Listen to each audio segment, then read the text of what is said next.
dressed in a hearty Hi-Yo Silver, the Lone Ranger.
With his faithful Indian companion Tonto, the masked rider of the plains led the fight for law and order in the early western United States.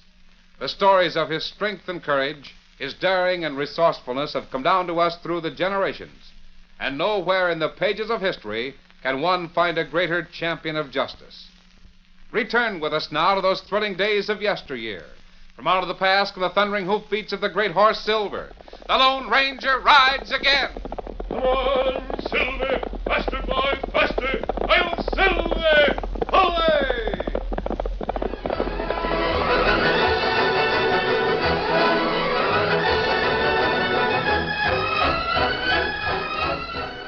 Andrew Carter, president of the Great Eastern Manufacturing Company, had his name in the social register, a magnificent home in Boston, and $4 million in the bank. The wealthy industrialist attributed his success to one thing, the fact that he could make up his mind and stick by every decision he made.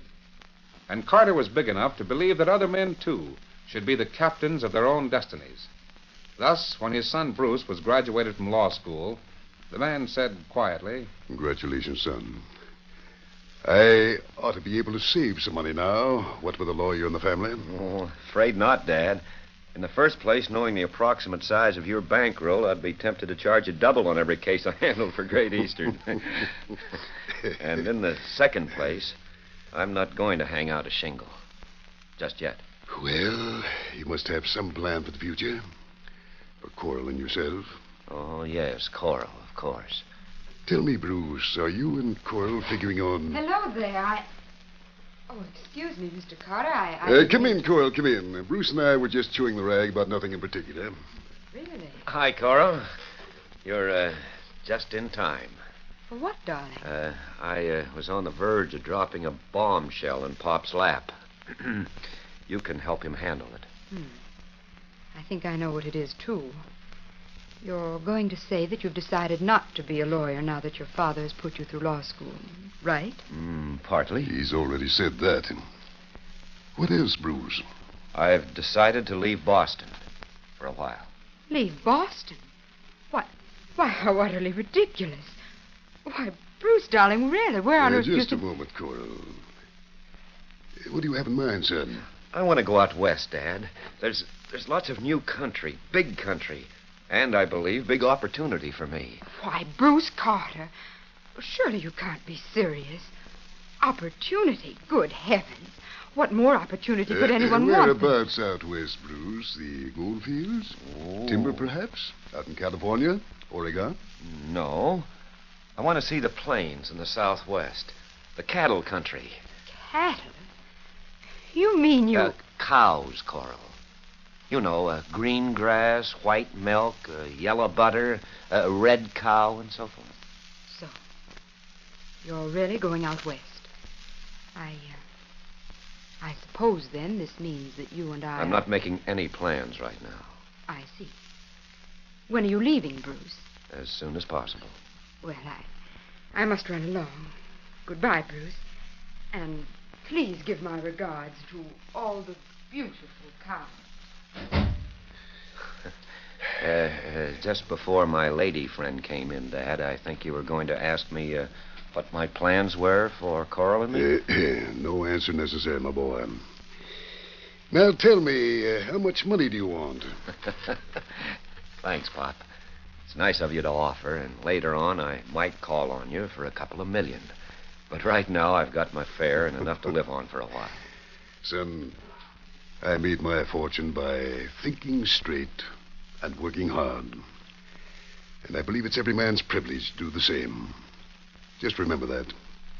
And when you believe in something, remember, as far as you're concerned, it's true until proven otherwise. Thanks, Pop. That kind of advice is worth more than a bank. For a while, Bruce wrote regularly to his mother and dad, and his letters were filled with a matchless enthusiasm. And then, gradually, the letters became fewer and fewer. Andrew Carter decided to investigate. The stagecoach from Royalton brought him to Cottonwood Bend, the last place from which Bruce had written. As he entered the small hotel, Carter observed to himself, Well, I must say Bruce certainly picked himself a he-man town to live in. Yes, sir. Room for you, mister? Why, yes, I imagine I'll be here for a day or so. Tell me, do you happen to know a man named Bruce Carter? Do I happen to know? You hear that, fellows? This gent wants to know if we ever heard of Bruce Carter. Sure, mister. We know a fella by that name. Why? Then perhaps you know where I can locate him. You see, I'm Well, his... no. Don't have any idea where you could find Carter. If I did, I wouldn't be clerking in this hotel, believe me. What do you mean? There's lots of people looking for Bruce Carter in this neck of the woods. And it just so happens there's $1,000 reward for the man that finds him. Don't matter if he's dead or alive.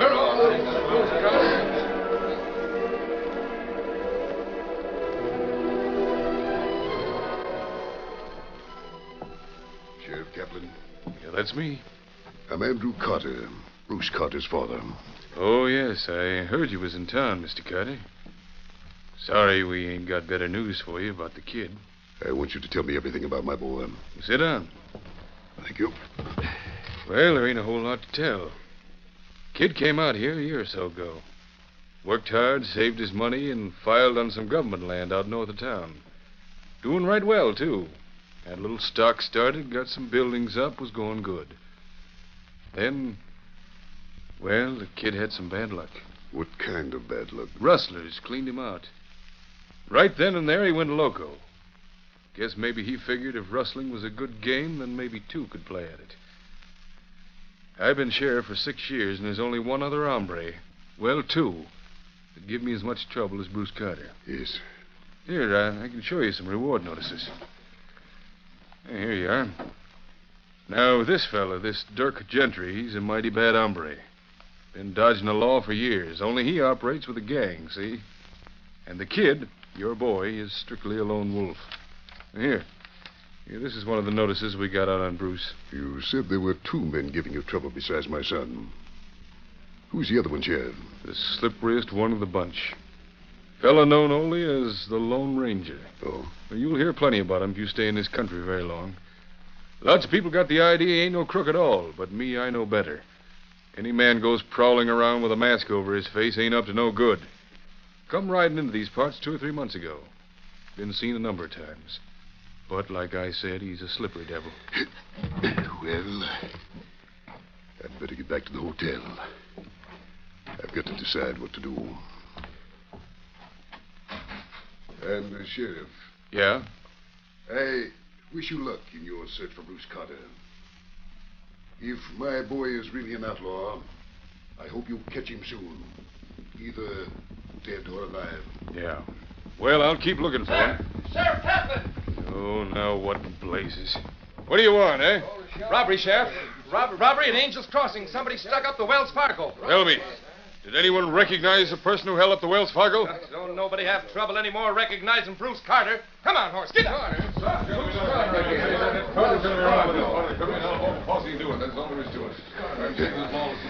The news will kill his mother if she ever learns the truth.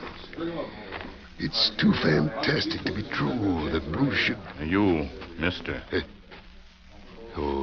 What's on your mind, Indian? Me hear you, father Bruce Carter. Did you? Well, that's right, I guess, though I'm not very proud of it at the moment. You want to see Bruce Hunter? Do I want to see him? Man alive, of course I do. You listen. You go to livery stable, get horse. You meet Tonto north of town after dark. Me take you see Bruce. But wait, how do I know that... All right, I'll be there.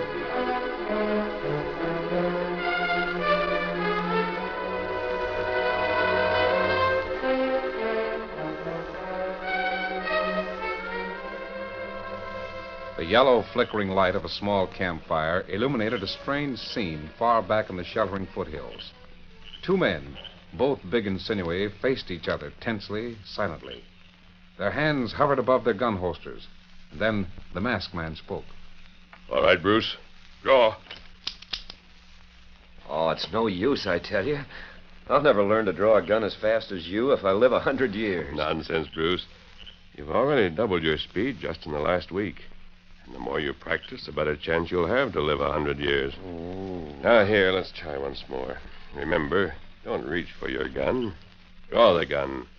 When you reach, you warn your opponent, same as a prize fighter telegraphing a punch. Oh, yeah. Learn to draw, all in one upward motion. And then learn to shoot as you draw. All right. Let's try it again. Another thing. Right now, we're facing each other, drawing at a given signal. There'll be other men, Bruce, who make it their business to draw first. Those are the ones you'll have to beat. Because they won't be aiming empty guns just for practice. They'll be trying to put a bullet in your heart every time. And I hope to heaven they succeed. What's that? Do not shoot, Kimosabe. It's Tonto. Tonto, what in the name of heaven are you doing? Fella. You get shot. You not be careful. Shot? I'd as soon be dead as to witness what I've just been watching. Dad! Why, for the love of Pete, Dad! What are you doing out here? How in the world How did I find you? The Indian brought me. Heard I was in town looking for you. I've been laying back in the brush watching you. You're still a good student, Bruce. You learn everything fast, don't you? Gee whiz. I can't believe... Talk about being surprised. Golly. Dad, I want you to meet my friend No, here. thank you. I doubt if I can stand the acquaintance of more than one outlaw at a time. Oh, no, wait a minute, Pop. Don't let your imagination run away with you. This I man... know. I've been reading the reward notices in town. Your friend wearing the mask here is a Lone Ranger with a price on his head, the same as yourself. How long do you think you can keep this up, Bruce? I don't know, Dad. For a long time, perhaps. It depends on how well I learn my lessons from the Lone Ranger. Your son has told me a great deal about you, Mr. Carter. He said that you once told him when a man believes something to be the truth, and as far as he's concerned, that thing is true until proven otherwise. It so happens that your son believes in what he's doing. Does he? I suppose you believe in what you're doing, too. Yes. You see, Mr. Carter... Yes, man, I'm not interested in anything you have to say. All I want at the moment is for this Indian to take me back to Cottonwood Bend. I'm going to the sheriff's office, and double the reward that's offered for my son. Yes, I'll triple it. If we must have outlaws in the family, if Bruce Carter really enjoys having a price on his head, I'll make it a good one.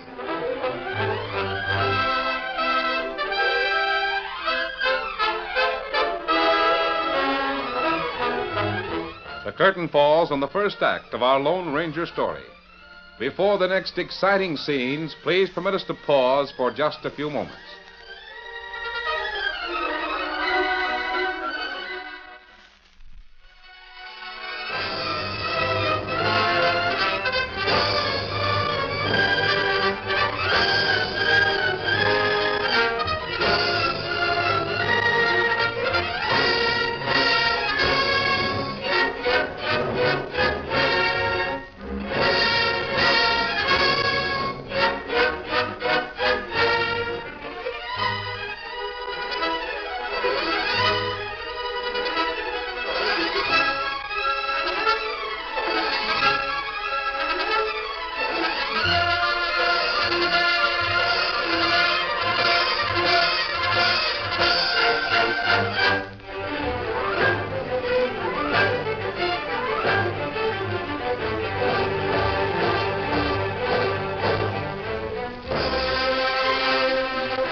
now to continue our story.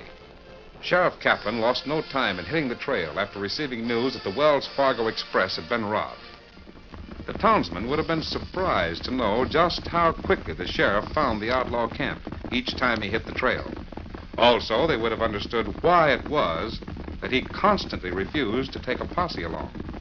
It was late afternoon, and the man reined his sweating horse to a stop and dismounted. Hi, Chief. What's all the rush? Boys inside? Yeah, sure. We've just been figuring how we were going to tackle that express wagon tonight. Come on in, Kelsey. Hi, Chief. Howdy, Dirk. So you've been figuring how to handle the Wells Fargo tonight, huh? Right. Well, you can stop figuring. Someone else is figuring faster than we are, as usual. Hey, listen, Dirk. You don't mean No, I don't, huh? Well, for your information, the Wells Fargo Express was stopped and robbed at Angel's Crossing this morning. Angel's Crossing? That makes 3 times we've been beat lately. I reckon the same hombre is responsible for each time. Well, what are we going to do? Well, the way I see it, there ain't but one thing to do. This Carter fella's taking the play right out of our hands. We gotta find him and either get him on our side or stop him permanent. Yeah, but how? I reckon there's a good reason why the law ain't been able to catch up with Dirk Gentry these past 6 years. Seeing as how Dirk Gentry and the sheriff is one and the same. But, Dirk, why in thunder don't you get busy and round up this Carter gent? Him and the masked man. Yeah, let's go If get you him. don't, we might as well move on someplace else. And you know as well as I do, we'll never find another setup like this one. Not in a million years. Yeah, I know. And I've been trying to catch this Carter fella, see? I've been scouring the hills for him, but the sidewinder don't leave no more trace than an engine. What about the masked man? The Lone Ranger? Yeah.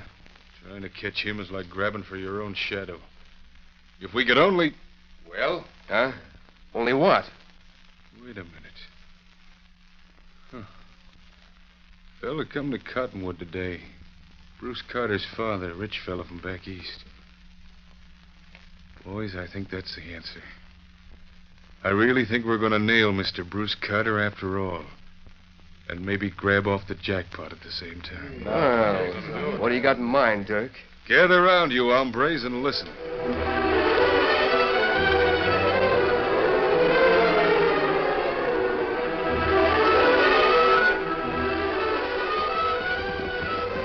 It was nearly daylight when Tonto brought Andrew Carter back to the hotel at Cottonwood. Here. Me take your horse back to livery stable now. And remember, you'll not talk. Not tell anyone what you learned tonight. Not a living soul, Tonto. So help me. Well, Tonto be in town maybe 2, 3 days. Me watch your room at hotel. If you need Tonto, you make signal at window. I won't forget. Good night, Tonto. As Andrew Carter entered the small hotel, there was a jaunty spring to his step. Carter nodded pleasantly to the sleepy-eyed How do clerk you at the do? desk as he made his way across the deserted lobby and up the stairs.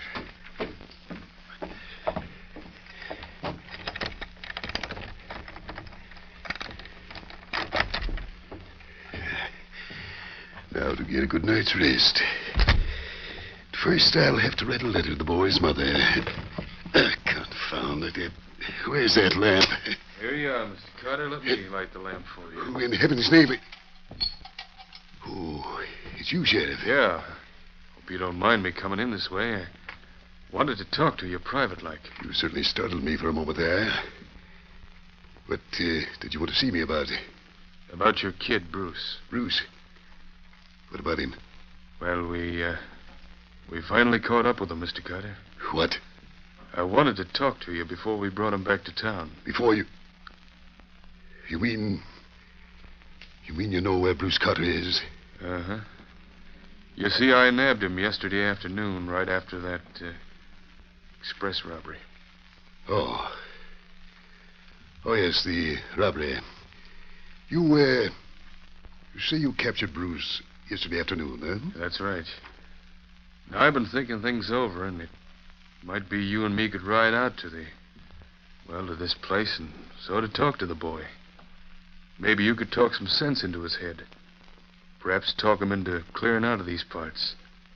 Maybe going back east with you. It's awfully hot in here. Guess I'll open a window.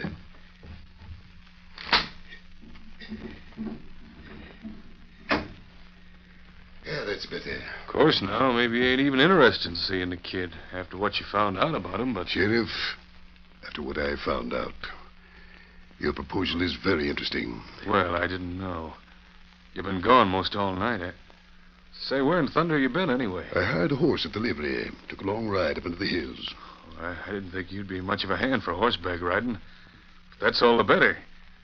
You ready to go along now? See what we can do for the boy? Yes, Sheriff. I'm ready. Between you and me, we may be able to do a great deal for Bruce Carter. Uh-huh. Well, come on.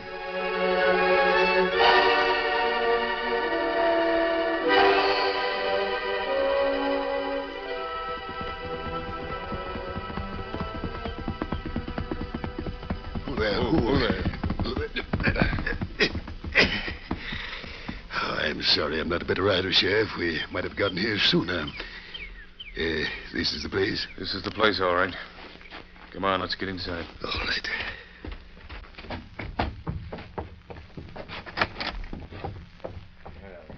Well, howdy, Chief. I see you fetched him back all right. Yeah. Who are these men, Sheriff? Where is Bruce? He's around. First, you and me have got to talk over a little business. Oh? You see, Carter, I went to a lot of trouble on account of you. And, well, being as how you're pretty well fixed, I figured maybe... I'd be glad to pay you for your trouble, Sheriff. But first, where's my son? He's around someplace, like I said. Now, about this, how much you figure you can afford? I don't understand. Ah, for the love of Pete, stop beating around the bush and give it to him straight, Dirk. Don't ask him how much he can spare. Tell him how much you want. That's what I say. Just $10,000. 10,000 or 100,000. Don't you think I realize what your plans are? You think I'm fool enough to believe that you'd let me leave here alive? I heard them call you Dirk. I know now that the sheriff of Cottonwood County is the infamous outlaw Dirk Gentry. You ain't showing good sense, mister. But I reckon we can coax you. Kelsey. Yeah? Get them rawhide strips over here. Here you are. Uh-huh. Plenty water-soaked, ain't they? Now we'll just tie a few of these in the right places. And about the time they begin to dry, maybe you'll change your mind, mister. Never. Not in a million years, you rat. You'll pay for that, Gentry. We'll see who's going to pay. And this is just a sample of what I'm going to do when I get my hands on that kid of yours. I'll teach him to make trouble for Dirk Gentry. Trouble? Why, you simple-minded fool. Blast your hide. Quit calling me names. Go ahead. Have your fun, Gentry. And after a while, you'll see just how much trouble Bruce Carter can really make for you. Yeah? Well, just as soon as a kid finds out you're in these parts and that Dirk Gentry's got you in safe keeping, I reckon we'll make that dirty meddler dance to our music, see? Yes, sir. We're going to cash in both ways, and then we'll... Reach! Reach for the ceiling, you buzzards. You cash in sooner than you expected to. It's a masked man. The Lone Ranger. They're coming from both windows. The first man makes a false... Oh, my arm. It's busted. Anyone else? How about you, Sheriff? What's the big idea, huh? You realize you're fooling with the law, mister? You can't... I can't? Let me show you a man who can. A man who really understands the law, Sheriff. What's he talking about? Come in, Bruce. Gentry, perhaps you should get better acquainted with Bruce Carter, the Texas Rangers. Oh, wait a minute. What about them robberies? What about Conveniently arranged with Wells Fargo and the others for your benefit, Gentry. All right, Tonto. Come on in now. Here, I got those songs off your arms, Mr. Carter. Yes. Wouldn't have been long before these would have hurt. Look out! Thanks, Bruce. You seem to have learned your lesson well. Gentry, you sneaking rat. I should have put a bullet in your brain. Try to shoot a man in the back, will you? Where in thunder? Where did you learn to handle a gun so fast? From the best teacher in the world. The man who was ready to blast your crooked kingdom to pieces the first time you made a mistake. And you made that mistake when you approached my father, Gentry. But how'd he know? You exposed your hand beautifully, Sheriff, when you said you were taking me to see my son. Huh? Because, you see, when I returned to my hotel room last night, I had just come from the place where my boy was camped with the Lone Ranger. You did a good job making people believe that the Lone Ranger was a criminal, Gentry. But I still don't see... We tried for months to find Dirk Gentry. And then it was the masked man's idea to have another outlaw in the picture. A lone wolf who would cheat the gentry gang out of every rich haul. As sheriff, you knew whenever there was a chance for a big robbery. But you didn't know that those robberies charged up against Bruce Carter were faked. Eventually, you decided to find Bruce, either remove him or get him to work on your side. You saw a chance to do that, and at the same time grab off a small fortune by seizing his father. Fortunately, Tonto was on guard and followed you to your hideout. Otherwise, I'd be a dead man by now. There. Think you'll find these men tied securely enough to hold them until they land in jail, Bruce? Ready, Tonto? Me ready. Rawhide tongs come in handy, huh? Just a minute now. You explained everything last night except one thing. Bruce, how did you ever happen to join the Texas Rangers? Well, that isn't hard to explain, Dad. When the Rusters cleaned out my little ranch, I realized then the crying need for law and order in this new country. Then I met the masked man. And it was through his recommendation that I was accepted into the Texas Rangers. And through his help that I made a success of the job. Eventually, this country will be organized against criminals like this gentry gang. And then... Yes? Well, someday I'm going back to ranching. Oh, it's a great game, Dad. But right now, I've got a more important job to do. I'm mighty proud of you, son. And I'm glad you have such a friend as a Lone Ranger. Because where'd the masked man and Tonto go to? He said once that when this job was finished, I'd be on my own. Get him up, Scout! I'm Silver! Away! Now, Dad, it looks like I am on my own.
The story you have just heard is a copyrighted feature of the Lone Ranger Incorporated.